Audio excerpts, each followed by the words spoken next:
What is today's date? December 23rd? 22nd. 22nd, and it is Christmas week. So we're wondering if truck drivers are going to get home for the week. You know, I used to get home quite a bit for my Christmas holidays.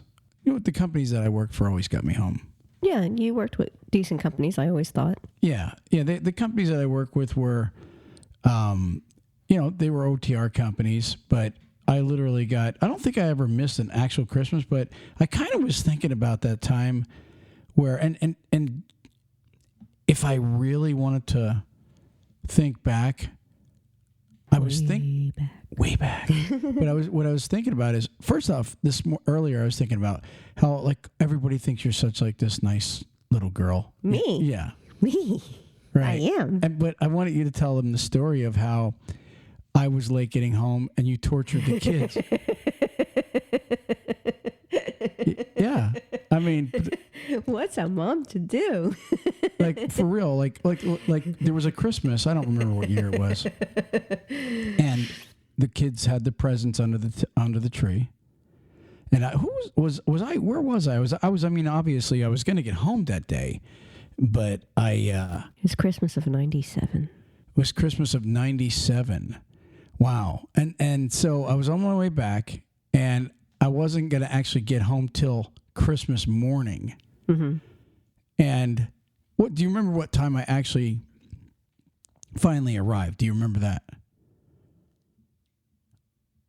It was more in the afternoon. Was it really? It was later. It was like, I think you were supposed to be home like early morning, and you ended up not coming home till closer to lunchtime. So, and in most households, not every household, but I believe most households can testify that your kids are normally, when you have some little kids that are, what would you say the age of when you realize, oh my gosh, it's Christmas, I can't sleep all night, I got to open the presents? What, like 5, 6? What age does that start? Oh, once you realize you're getting gifts. I mean, yeah, it's totally new. It's like this insane day that you get every year. Yeah. And so most little kids are it's like up from 5 to 10. Right. And so what time are kids up usually on Christmas? Isn't it before daylight? Oh, it depends. Like some of them are out there wanting to open their gifts. Oh, yeah.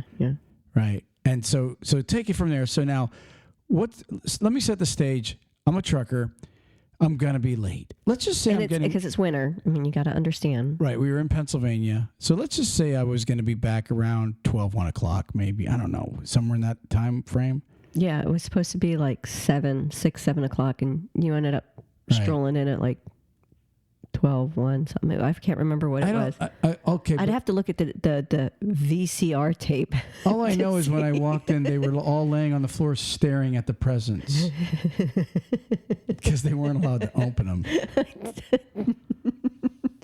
No. And you said, you got to wait till your father gets home. I said, you got to wait for Dad. Dad's part of this. And did they really appreciate that? No. I know they didn't. No, they didn't appreciate it at all. Because it's like, come on, just one. I'm like, no, you got to wait for Daddy. So if any truck drivers are like going to be getting home on Christmas Day at some time, you can be like little Miss Ruthann and torture your kids, moms that are out there listening. Yeah. You know, have fun with that. I mean, it's a memory you're making when you torture the kids by not letting them open the presents. I mean. Yeah, I told them, I said, go ahead, you can look at them. And they're like, what? I said, go ahead, you can look at them. Try and guess what's in them. Don't touch them. See where yours are. Because I never put anything out until the night, Christmas Eve. So they didn't see any gifts out there until they got up the next morning.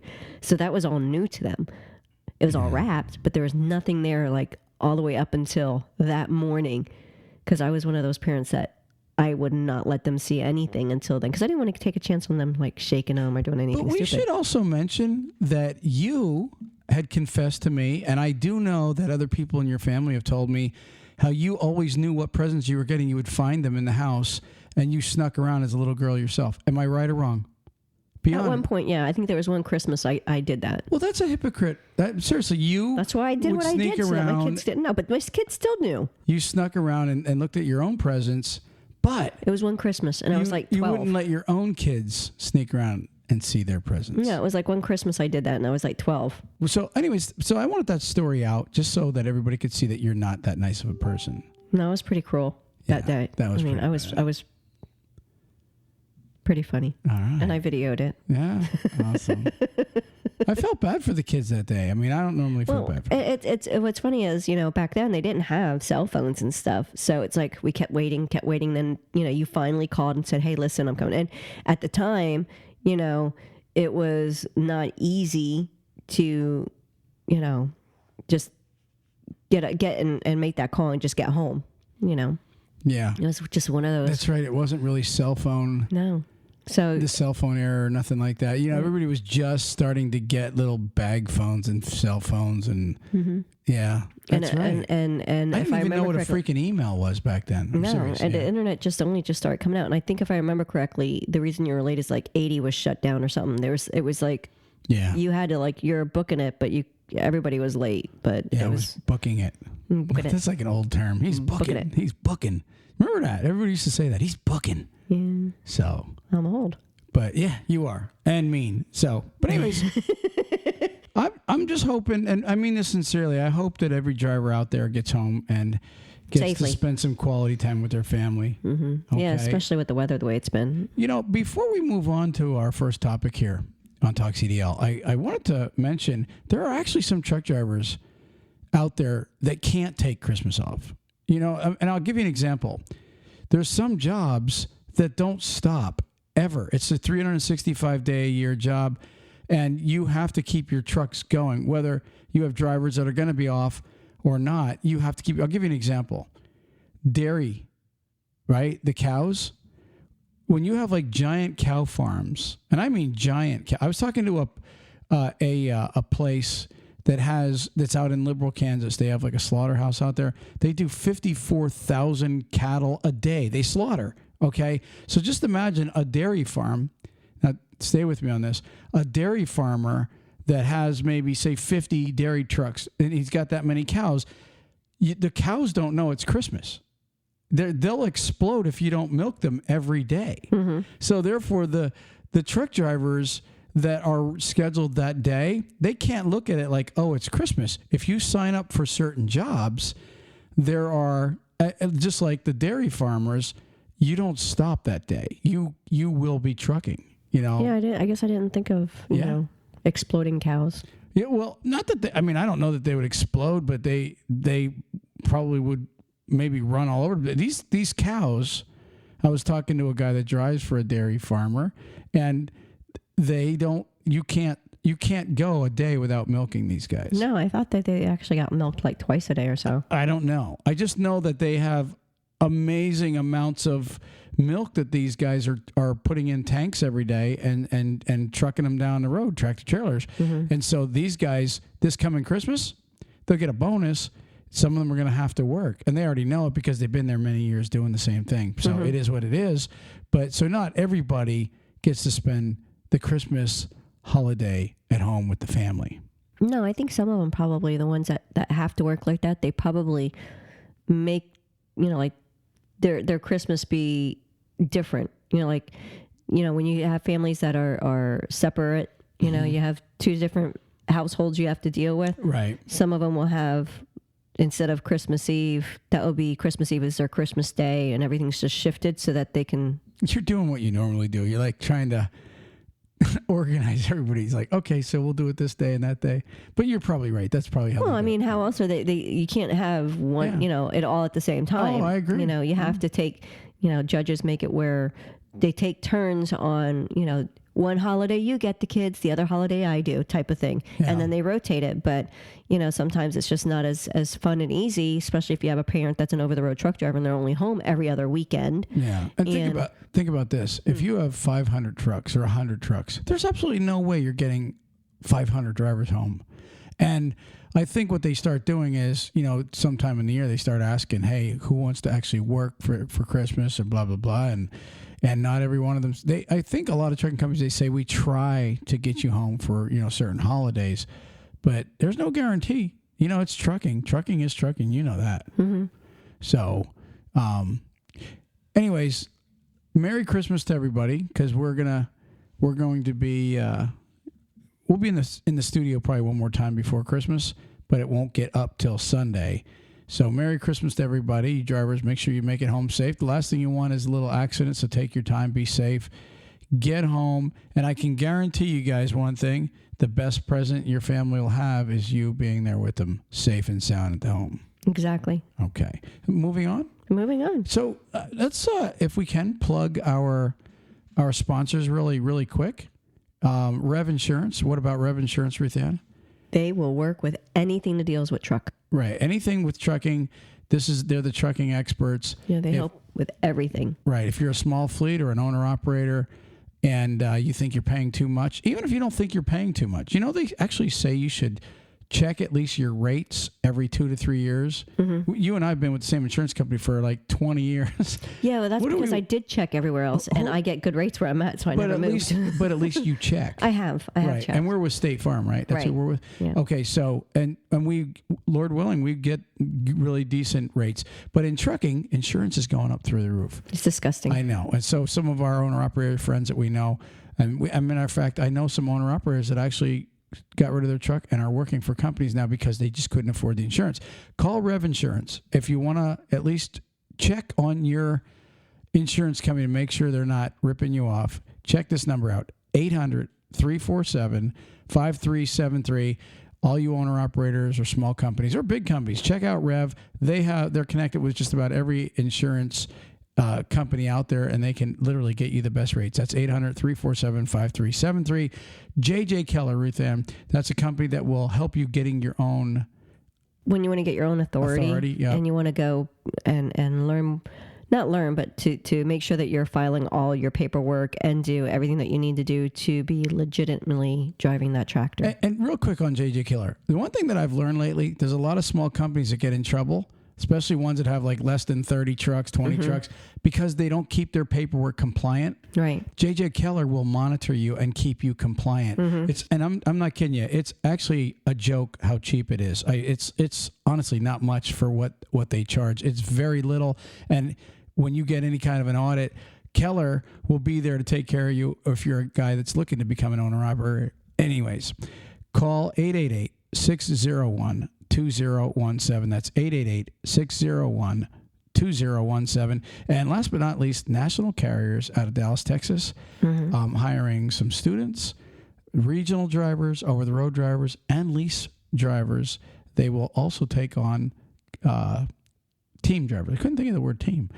They have some really good runs, too. They have some. I'll tell you what, I talked to a lot of their drivers. After they've been there a while, they got dedicated runs. These guys are making, actually, their yearly income is huge, and they get great benefits. And their number is 888-311-7076. Check out their trucks. They always have, almost brand new trucks, and they are a super company. If you're looking to work for a company that hauls their own freight, right. Zero broker loads and zero touch freight, 888-311-7076. So, moving on.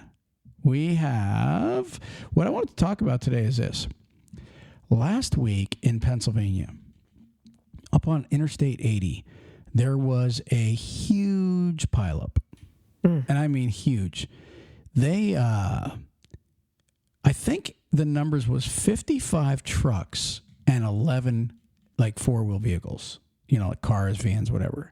Now, here's my question.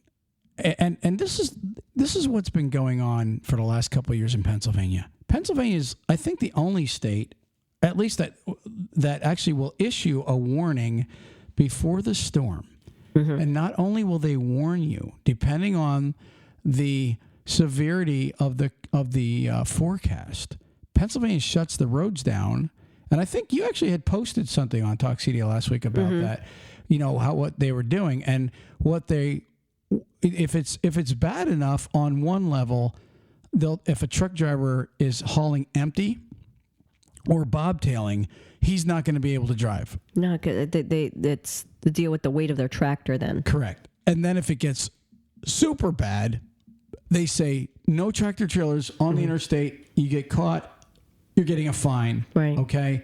And I see a lot of drivers posting, and they say things like, "Oh, Pennsylvania's a bunch of commies because they shouldn't have a right to shut the roads down. They need to pay me, blah, blah, blah."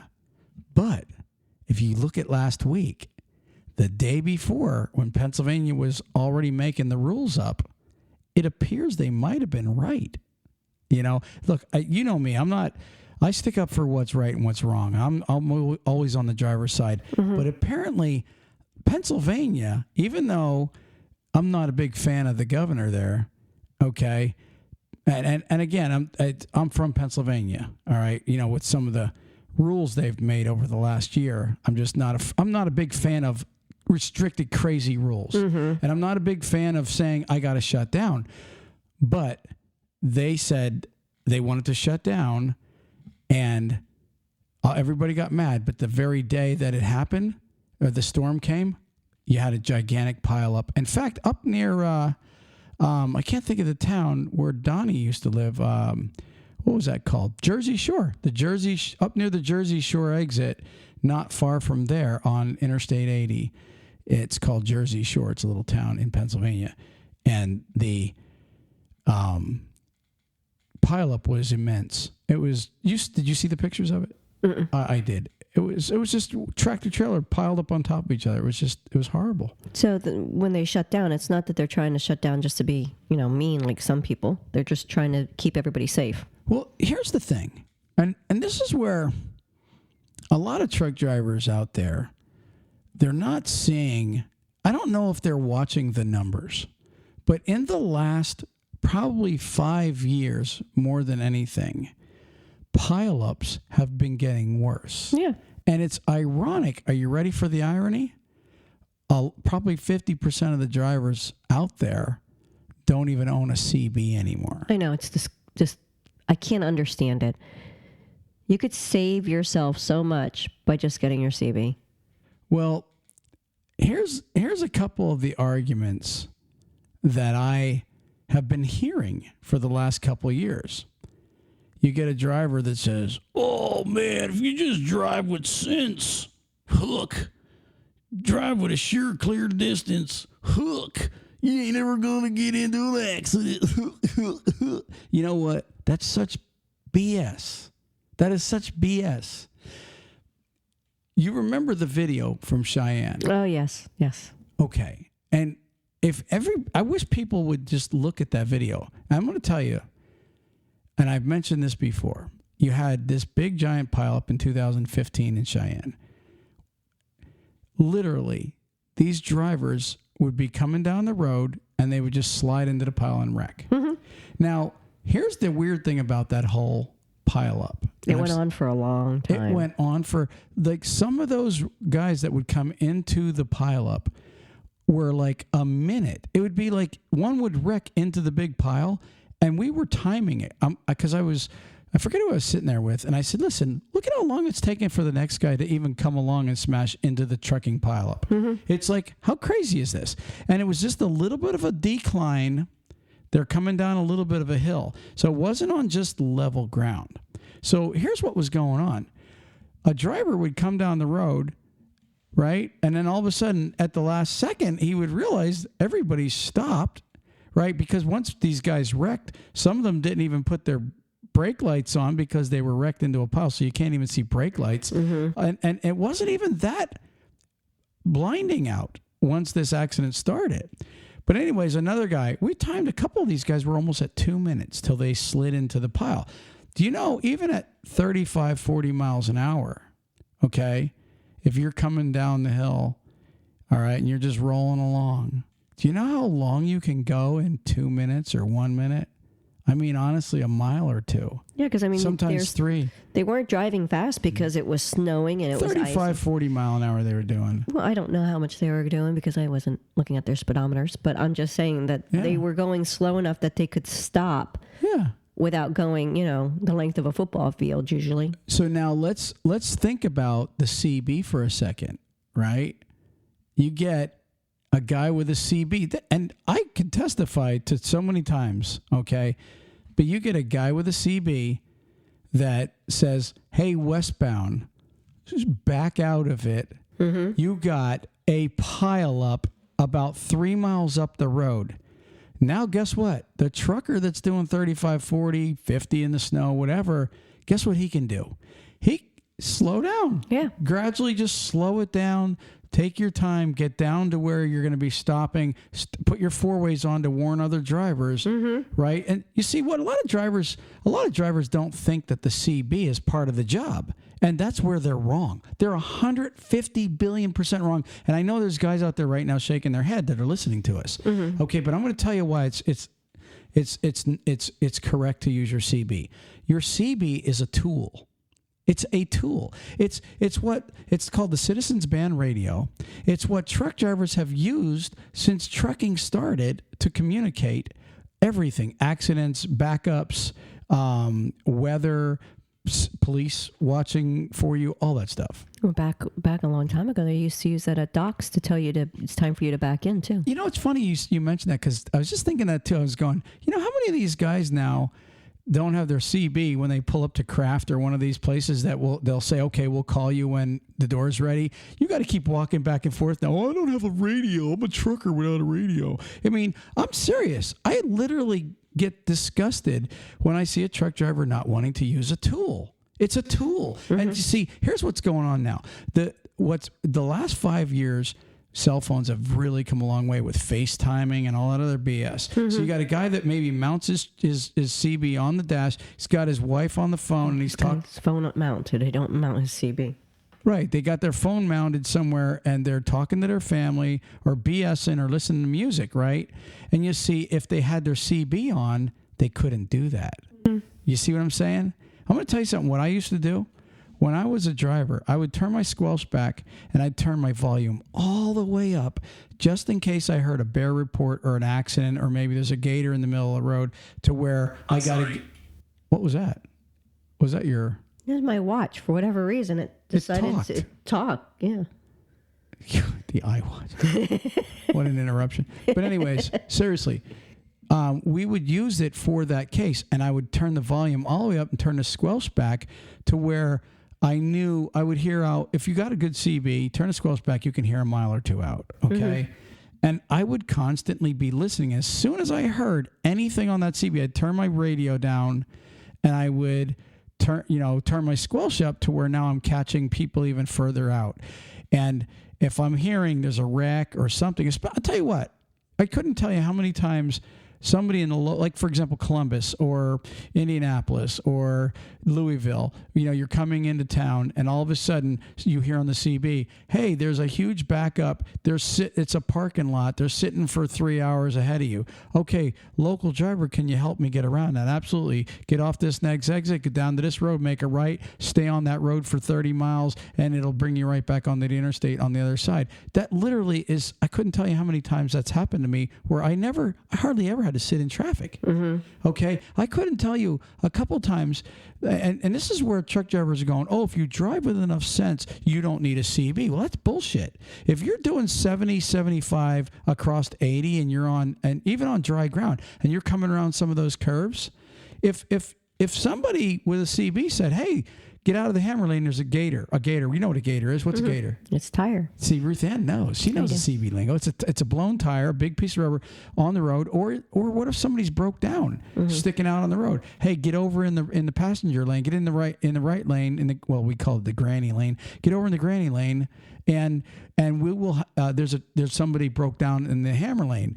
I've had that happen to me in my driving career. And these guys that are saying, oh, all you got to do is drive with sense because I'm sick and tired of hearing the cursing on the CB.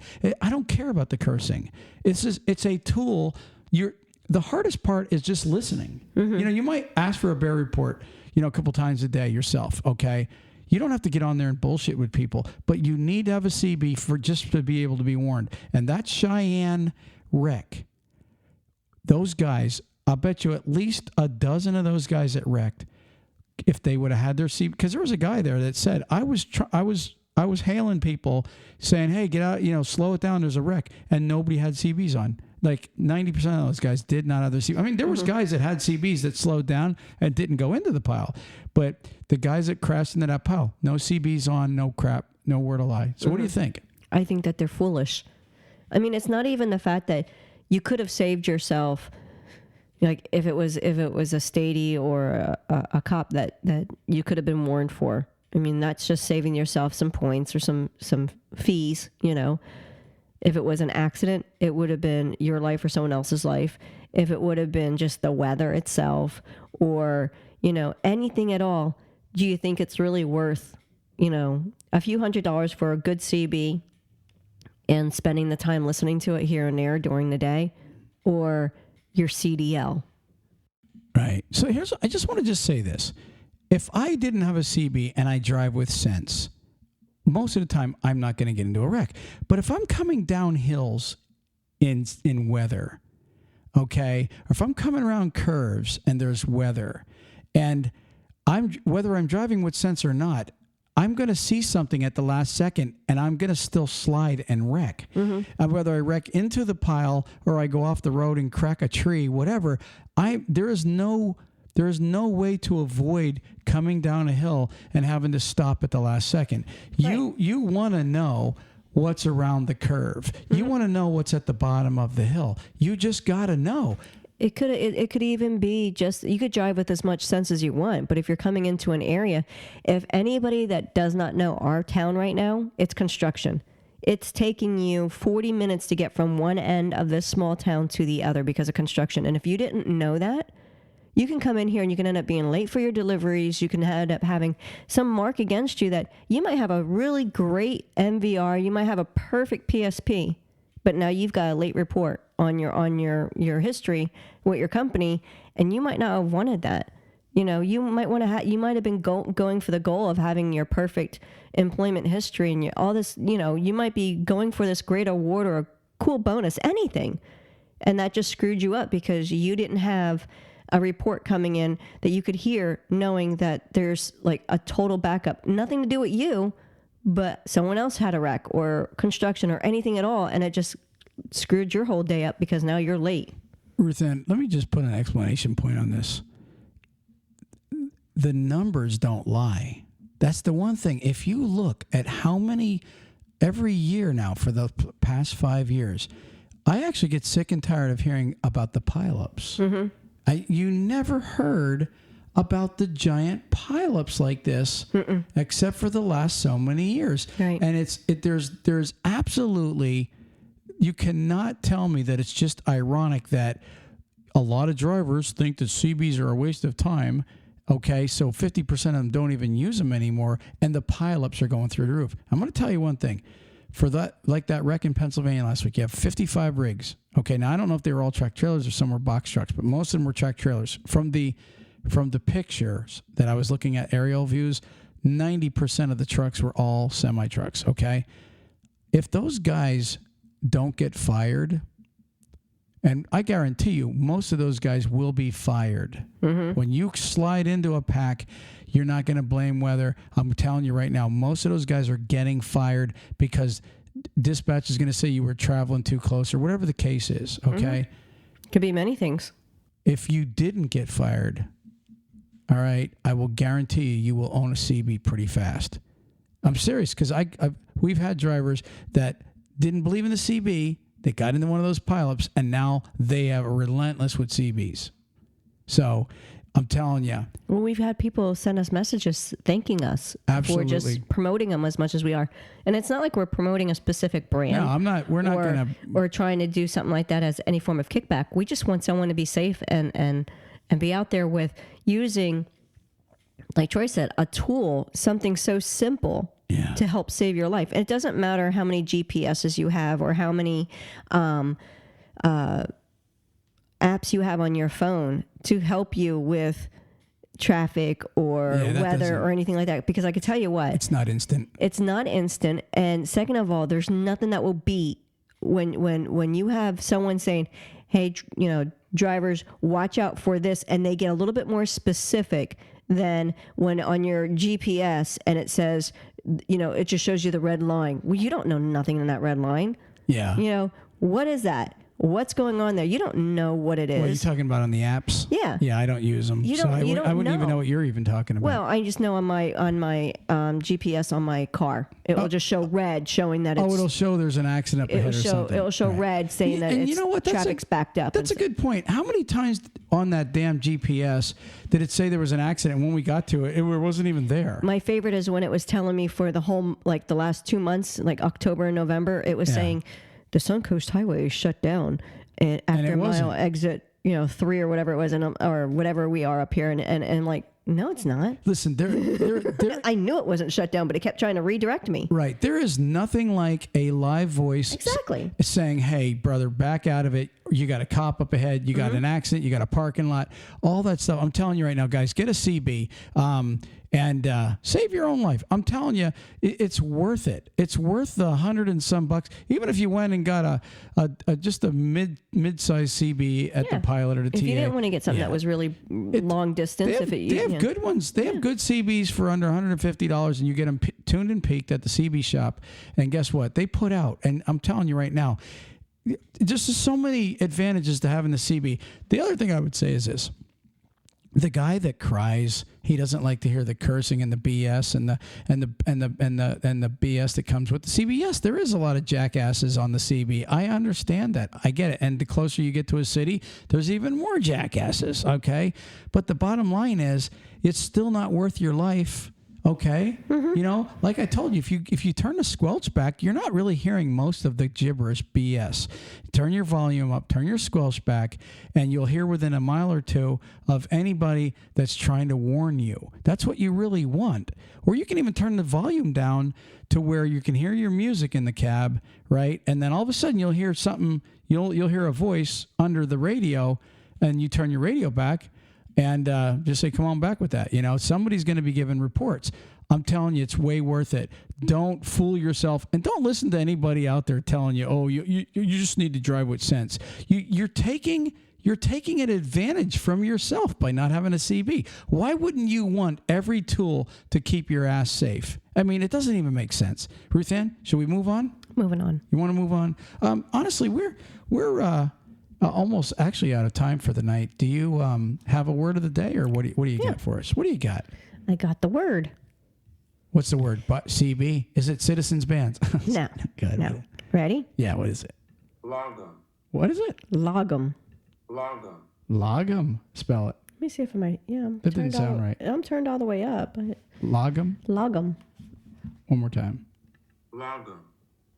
Okay. What does it mean? Logum. What is it? How does it spell? Lagom. Logum. Lagum. Lagum. And what does it mean? It means, it's from Swedish. It's Sweden. Okay. It's 19th century, early 19th. The principle of living a balanced, moderately paced, low fuss life. Sweet. We're all looking for our logum. Yeah. Honestly, peace is something really good. That's awesome. So how do you use it in a sentence before I let you go? I just gave you one. Give me another one. But here's another. My resolution for the next year is to slow down and embrace the principle of logum. Okay. The next one is, Renee is a model of logum. I've never seen her the slightest bit perturbed. Okay. And that's from Word Genius. Word Genius. Word Genius. They'll send you a word every day. Wordgenius.com. Sign up. It's free. Sign up if you want to get a new word in your vocabulary every day. Mm-hmm. So Talk CDL, we just want to wish these people a very Merry Christmas. And hopefully some of you guys are getting a CB under the tree. That would be a really good present. That would be. Ladies, I know we got a lot of wives that listen to us. We do. And even husbands that have wives that drive. So if you're listening to Talk CDL right now, this pod will be up sometime tomorrow. We were late. Yeah, we were late this week. But anyways, a CB radio for your trucker spouse would be the perfect gift if they don't already have one. I'm telling you. Your significant other trucker. Yes. Because you have spouses, you have uncles, you have aunts. I'm just saying you might have, and there are some lady truckers that are out there on the road and hubby's at home, which ain't a big deal. Yeah. But anyways, but you have plenty of that. So yeah, so your trucker family, your trucker friend, your trucker. CBs this year, guys. CBs for Christmas. All right, we're out of here, Ruthann. Oh, Merry Christmas and peace. Peace. Praise the Lord.